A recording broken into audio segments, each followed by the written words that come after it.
नमस्कार, मैं विवेक। आज हमारे साथ हैं कवि, चित्रकार, बांसुरी वादक, आकाशवाणी एवं दूरदर्शन कलाकार मुकेश प्रजापति मधुर जी। नमस्कार। सर, हम आपसे ये जानना चाहते हैं, आप अपनी शिक्षा दीक्षा के बारे में बताइए। आपने ये कहाँ से अर्जित की है? शिक्षा दीक्षा बचपन से ही जैसे आम तरह के बच्चे होते हैं, प्राइमरी में पढ़ते हैं, हाई स्कूल में पढ़ते हैं, इंटरमीडिएट में पढ़ते हैं, इसी तरह हमने भी शिक्षा दीक्षा अर्जित की।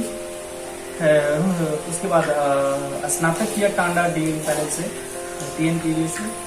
और इसके बाद जहाँ तक संगीत की शिक्षा की बात है, इसको सबसे पहले मेरा घर जो छोटा है, ये घर से जब छोटा मैं तो अयोध्या गया, वहाँ पे भगवताचार्य स्मारक सदन में मैंने जो है शास्त्रीय संगीत में वोकल की शिक्षा लेने लगा, लेकिन वहाँ भी मन में संतुष्टि नहीं मिली। लेकिन उसके बाद मैंने लखनऊ भातखंडे विश्वविद्यालय में जब इस चीज का एंट्रेंस दिया तो वहाँ मैं पास हो गया। तो वहाँ मैं पंडित रविराज शंकर जी से बांसुरी वादन की शिक्षा ले रहा हूँ 6 वर्ष से।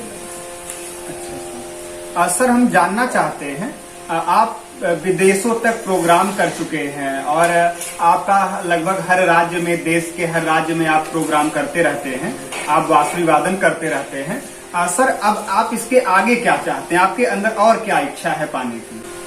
सबसे पहले मैं तो धन्यवाद ज्ञापित करना चाहता हूँ अपने माता पिता का और अपने उस्ताद का, जो हमारे गुरु हैं, जिन्होंने अपनी शरण में लिया और मुझे इस लायक बनाया कि मैं बांसुरी को विदेशों की धरती पर भी मैं इस चीज का प्रचार प्रसार करके आऊं और करूं। ये जो मेरा बांसुरी वादन की इच्छा है, ये सिर्फ आत्मसुख के लिए नहीं लिए, बल्कि इस भारतवर्ष की जो परंपरा है युगों युगों से शास्त्रीय संगीत की रक्षा के लिए, उसके विस्तार के लिए मैंने भारत से लेकर विदेशों तक इसका बांसुरी वादन किया।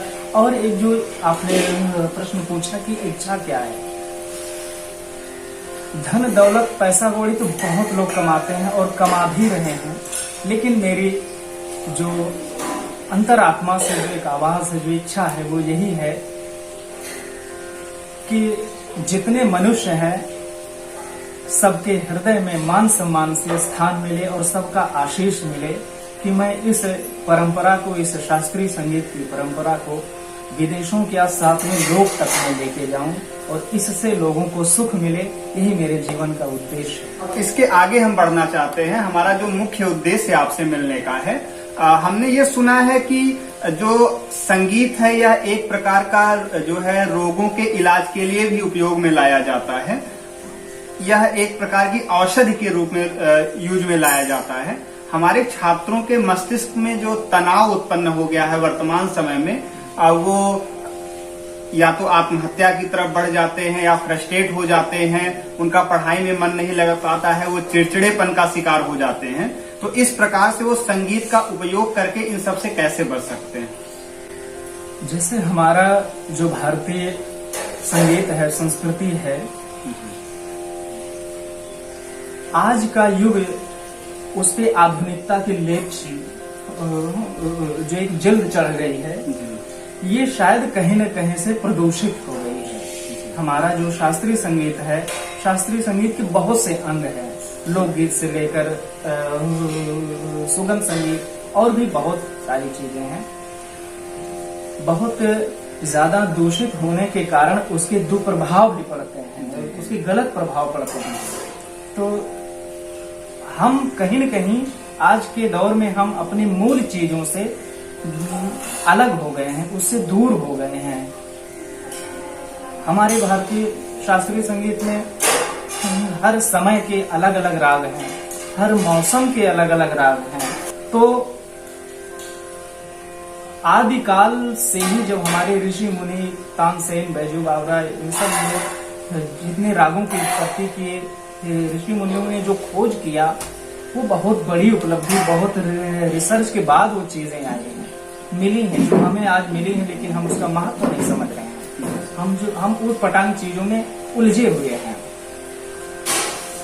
शास्त्रीय संगीत स्वयं अपने आप में एक चिकित्सा है। चाहे आपकी एलोपैथिक हो, होम्योपैथिक हो, तमाम तरह की ये औषधियां दवाएं आज आ गई हैं, लेकिन किसी समय में युगों कई वर्षों पूर्व ये सब चीजें नहीं थी। तो रागों से ही उस व्यक्ति का इलाज किया जाता था। लोग की बहुत कई वर्षों, हजारों वर्ष तक उनकी उम्र बढ़ी होती थी। आज के दौर में तनाव होना ये स्वाभाविक सी बात है, क्योंकि हम अपने मूल चीजों से हटे हुए हैं, भटके हुए हैं। बिल्कुल। और इस फ्रस्ट्रेशन को कम करने के लिए राग सुनना बहुत ही अनिवार्य है। अगर हम सुबह के समय भैरवी सुना जाता है, दोपहर के समय सारंग के प्रकार सुने जाते हैं, शाम के समय मारवा ठाट के राग सुने जाते हैं। तो ऐसे जितने प्रहर हैं, हर प्रकार के राग है, उसको सुनना चाहिए और समझना चाहिए। वो अदृश्य रूप में हमें बहुत अंतरात्मा तक बहुत सुख और आध्यात्म की ओर ले जाती है। जी बिल्कुल। इस आधुनिकता की दुनिया से कहीं दूर शांत की वादियों में लेके जाती है, जहां हमें बहुत, हम उस चीज को हम शब्दों से नहीं कह सकते कि कितना सुख मिलता है। अगर हम इन चीजों से, अपनी मूल चीजों से जुड़ जाएं, तो आज भी हम हृष्ट पुष्ट और स्वस्थ होंगे। जी बिल्कुल सर। हम बच्चों के लिए आपसे कुछ रागों पे और कुछ ध्वनियां चाहते हैं जो सुनकर वो अपना फ्रस्ट्रेशन कम कर सकें, अपने तनाव को कम कर सकें। जैसे राग मालकौंस है, वो अक्सर रात्रि में उसको बजाया जाता है। तो थोड़ा सा मैं परिचय देना चाहूंगा राग मालकौंस का।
राग मालकौंस है, राग हिंडोल है,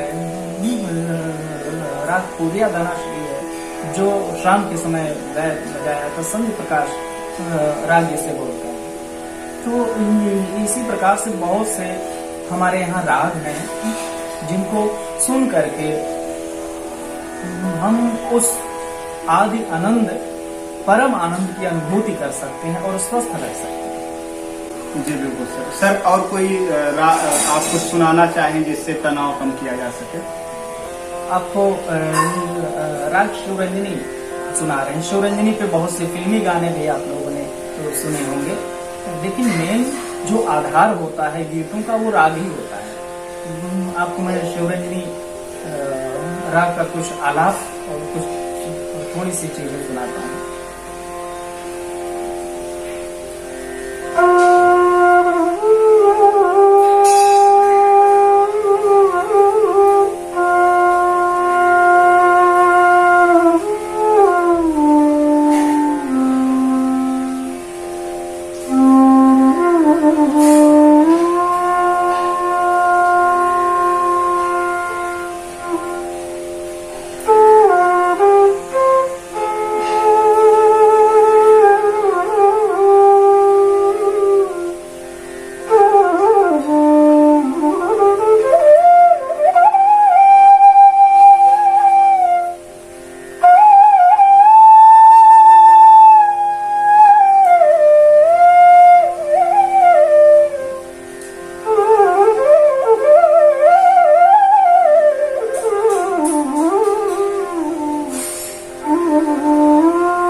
इसमें बहुत से गीत हैं, लेकिन एक राग जो शाम का राग है, मारवा कोरिया धनाश्री, मैं आपको सुनाने की कोशिश करता हूँ।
राग हैं हमारे, और भी बहुत से राग हैं जिसको आप सुन सकते हैं। यूट्यूब पे भी बहुत सारे राग पड़े हुए हैं, बहुत से कार्यक्रम हैं विदेशों तक के, उस पर आप सुन सकते हैं। आपको राग मारवा में सुनाता हूँ, थोड़ा सा उसका आलाप देता हूँ, क्योंकि राग बजाऊंगा बंदिशं तो घंटों लग जाएंगे। जी बिल्कुल सर। बस कोई परिचय के रूप में आपको सुना रहा हूँ।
दुर्गा है, भीम पलासी है, बहुत से राग हैं। जी सर, आप बिल्कुल आप सही कह रहे हैं। अभी आप अगर किताब खोल दें संगीत की और बांसुरी के धुनों की और रागों की, तो एक ऐसा विषय है, ये कभी खत्म नहीं होगा।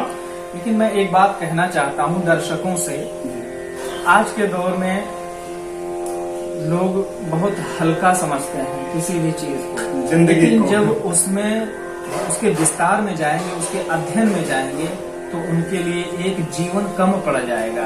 7 सुर हैं हमारे संगीत में, भारतीय संगीत में 7 सुर हैं, लेकिन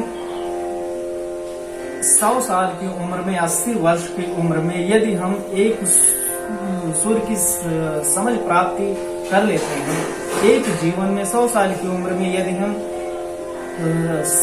संगीत का प्रथम स्वर जो होता है षडज, इसी को यदि समझ लें या इसकी हमें समझ आ जाए तो आप ये मानिए कि हमारा जीवन धन्य हो गया। एक जीवन में एक सुर की समझ ही होना बहुत बड़ी बात है, लेकिन लोग थोड़ा सा पाकर के कितना प्रफुल्लित उठते हैं। शायद कहीं न कहीं उनकी गंभीरता में कमी है, ज्ञान में कमी है।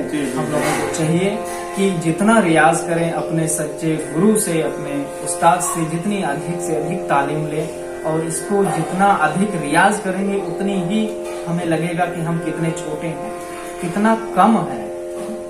संगीत रोकी जो सिंधु है, इस जीवन में यदि उसके तट के पास ही पहुंच जाए वही हमारे लिए बहुत बड़ी बात है, और एक बूंद पाना तो बहुत बड़ी बात है। जी बिल्कुल बिल्कुल सर, आप बिल्कुल सही कह रहे हैं। सर अब यहीं पे हम जो है ये इंटरव्यू क्लोज करते हैं। दर्शकों से कहना चाहते हैं, यदि आप इस प्रकार की और बांसुरी की ध्वनियां सुनना चाहते हैं तो आप हमारे जो साथ बैठे हुए हैं मुकेश प्रजापति मधुर जी, आपका यूट्यूब चैनल है जिसका लिंक मैं नीचे डिस्क्रिप्शन में दे दूंगा, वहां से जाकर के आप अन्य म्यूजिक की धुनें सुन सकते हैं। वहां पर आप प्रस्तुत करते रहते हैं। अगर आपको कोई भी मानसिक तनाव होता है, पढ़ने में मन नहीं लगता है, तो आप तुरंत वहां पर जाकर के 2 मिनट, 4 मिनट, 10 मिनट इनकी म्यूजिक सुन लेंगे तो आपका दिमाग बिल्कुल फ्रेश हो जाएगा और आपका मन बिल्कुल पढ़ाई में लगने लगेगा। सर बहुत बहुत धन्यवाद आपको, आपने हमको इतना समय दिया। हम फिर मिलते रहेंगे आपसे भविष्य में। अवश्य।